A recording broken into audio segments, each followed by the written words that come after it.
So now cosine of a sum. We're going to use all these formulas to create the cosine of a sum, right? Which we just did in class, but we're going to act really smart again. So we took the cosine of a plus b, and how can you rewrite that? Cosine of a, cosine b minus sine a. I'm going to rewrite this using the sine. Look, sine of 90 minus a plus b. Okay. Next, I'm going to distribute that negative. Do you see I distribute the negative? But I don't know how to do the sign of a difference yet, because those honor students will.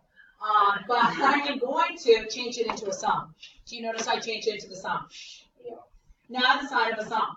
So I can do sine A cosine B, sine B and cosine A, okay, with my angles, and I get this formula. So notice how that is simply the sine of A cosine of B, cosine of A, sine of B. So we're so good? Okay. Then we have, when I substitute, sine of 90 minus A is cosine of A from this formula up here. Cosine of negative B is the same as cosine B. That's from your homework. So cosine of 90 minus A is the sine of A. Sine of negative B is negative sine B. Pull the negative out front, and we get this formula, which should be written on your standard sheets. We all have it down, correct? Yeah. Okay. So here is now our big issue. Is we started out, we said we have these rectangular points, or these rectangular points that our original is x, y. Yes? Okay. Our rotated points, we call kind of like the derivative, x prime, y prime. That's like your new rotated points. So far, you give that, please. We said the new rotated point is r cosine theta plus 10, comma r, whoops, r, did we have that in there? R sine theta plus 10. Right? Do we have that on our standard sheets? Yes, good. So what I want you to do is start labeling on your standard sheets. Okay? I want you to start labeling this section. So we're going to be rotating, I labeled this section on my rotate rectangular points. So on the left box, I guess I should just do it again so you guys can follow along. Rotate rectangular points. So your original point is xy. Your rotated point is x prime, I'll get out of that in a second, xy, x prime, y prime, which I also know equals r cosine theta plus 10, r sine theta plus 10. Yes? Are you guys okay with that piece? Other than it's really messy. So I'll let you write that down for a second, but I'll pause so they don't have to write it in. Yay! All right, so we have cosine of a sum, true? Yeah. So you're going to rewrite that using the cosine of a sum. Sorry, Rose, it's getting smaller for you. So the x value is now r times, cosine of a sum is cosine theta cosine 10 minus sine theta sine 10. Holy crap. Do you see that? That's just my x value. Do you see what's getting messier? Kind of ugly. Then my y value, imagine this continuing. Oh, I can make it continue. You watch. I'm going to move this screen over.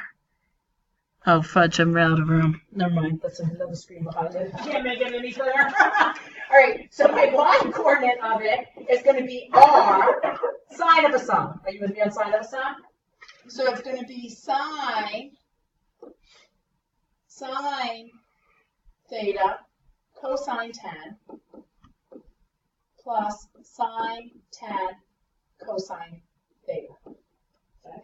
I'm going to rewrite this on the next page for you guys. If you pause for 2 seconds. Uglier. What do we need to do with those r's? Distribute them. Perfect. So my x point is r cosine theta cosine 10 minus r sine theta sine 10. That's my x value.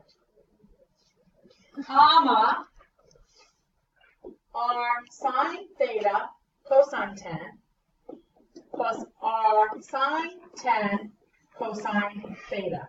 Holy crap. You might have pre-distributed. Okay. But it's going to get better. It is going to get better because the next question is, oh, do you remember what r cosine theta equals? Look on your sheet. What is r cosine theta? X. I'm going to say that this is x cosine 10. What's r sine theta? Y. Minus y sine 10, comma,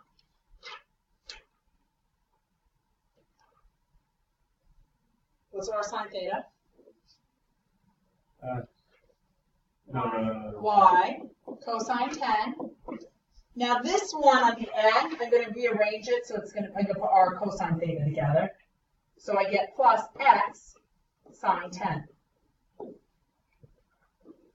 This is my rotated x and y.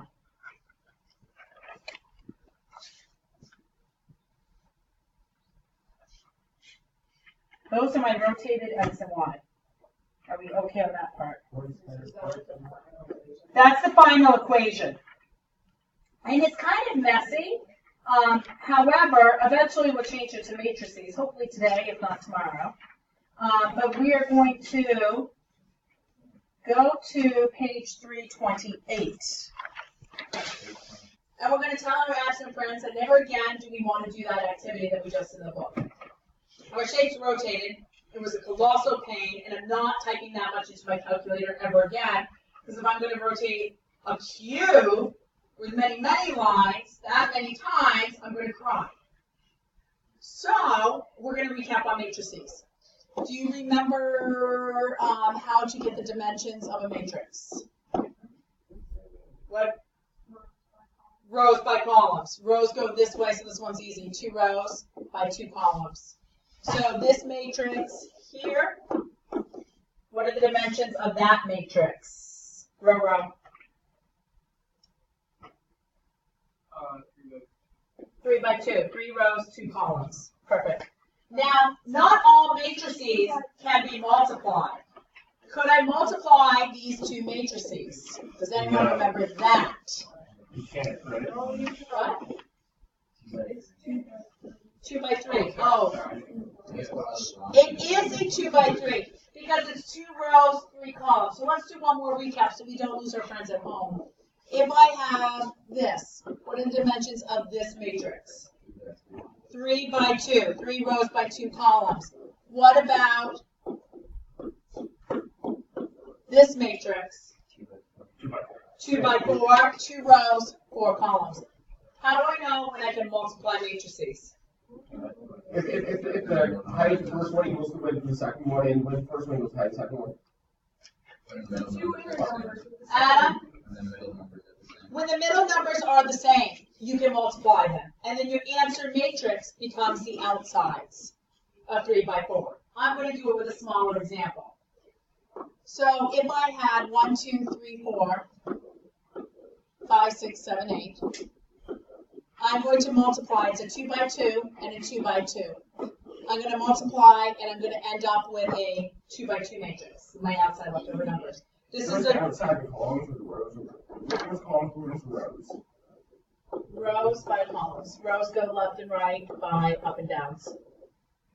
So when I do this, this is the one that I always loved, and I had to show Mr. Suits because it's my favorite thing to use for matrices.